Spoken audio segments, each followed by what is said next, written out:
Alkisah ada 3 orang pemuda yang memiliki semangat tinggi dalam beragama.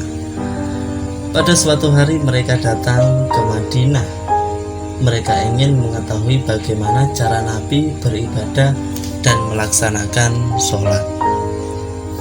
Mereka bertanya kepada istri-istri Nabi di rumahnya. Para istri Nabi itu memberitahu mereka bahwa beliau kadang-kadang puasa dan kadang-kadang tidak. Beliau tidur pada sebagian malam dan bangun untuk melaksanakan salat malam pada sebagian lainnya. Mereka berbicara satu sama lain. Ini Rasulullah Shallallahu Alaihi Wasallam yang telah diampuni dosanya oleh Allah, masih melakukan ibadah. Kemudian mereka masing-masing membuat keputusan sendiri-sendiri. Orang pertama berkata, aku tidak akan menikah, aku tetap membujang agar aku bisa beribadah secara total. Orang kedua berkata, aku akan selalu berpuasa setiap hari. Orang ketiga berkata, aku tidak tidur sepanjang malam, aku akan melaksanakan salat malam sepanjang malam. Belakangan Nabi mendengar apa yang mereka ucapkan.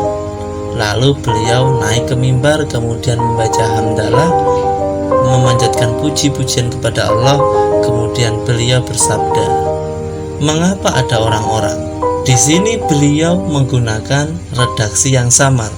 Beliau tidak mengatakan mengapa si fulan dan si fulan berkata seperti itu, tapi beliau mengatakan mengapa ada orang-orang. Dalam lengkapnya, mengapa ada orang-orang berkata begini dan begitu. Akan tetapi aku melaksanakan sholat malam dan tidur, aku berpuasa dan berbuka, dan aku juga menikahi wanita. Barang siapa yang enggan mengikuti sunnahku, maka ia bukan masuk dari golonganku. Pada hari yang lain Nabi melihat sejumlah orang yang salat bersama.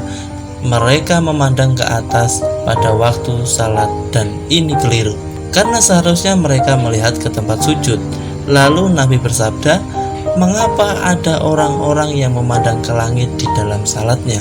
Bukan mengapa dia, tapi mengapa ada orang-orang. Ternyata mereka tidak menghentikan kebiasaan itu dan terus melakukannya. Namun beliau tetap tidak membuka aib mereka di depan umum atau menyebut nama mereka dengan jelas. Beliau hanya bersabda, hendaknya mereka itu benar-benar menghentikan kebiasaan itu, atau kalau tidak, mata mereka benar-benar akan dicabut. Bahriroh adalah seorang budak yang hidup di Madinah. Dia ingin merdeka dari status perbudakannya. Lalu ia meminta hal itu kepada majikannya, namun sang majikan mengharuskannya membayar sejumlah uang. Kemudian Bahriroh datang kepada Aisyah untuk meminta bantuan dana. Lalu Aisyah berkata, kalau kamu mau, aku bisa membelimu dari keluarga majikanmu, dan kamu bebas merdeka, tapi hak perwalianmu menjadi milikku. Bahriroh menyampaikan hal ini kepada keluarga majikannya, namun mereka menolaknya. Mereka ingin mendapatkan 2 keuntungan sekaligus, uang hasil penjualannya dan hak perwaliannya. Kemudian Aisyah bertanya kepada Nabi. Beliau merasa heran dengan kerakusan mereka terhadap uang dan keengganan mereka untuk memerdekakan budak wanita yang malang itu. Lalu beliau bersabda kepada Aisyah, belilah budak wanita itu, lalu bebaskan dia dari mereka, karena sesungguhnya hak perwalian itu adalah milik orang yang sudah memerdekakannya.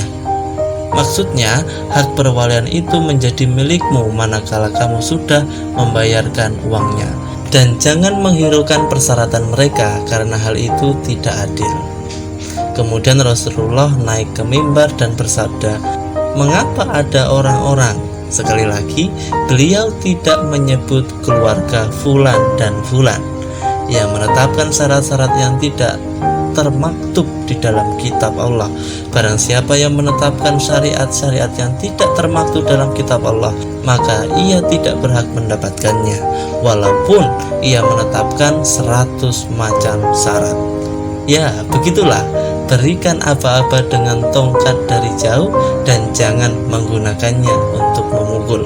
Alangkah indahnya bila Anda mengatakan kepada istri Anda yang lalai membersihkan rumahnya, tadi malam aku diundang makan malam di rumah fulan, dan semua orang memuji kebersihan rumahnya.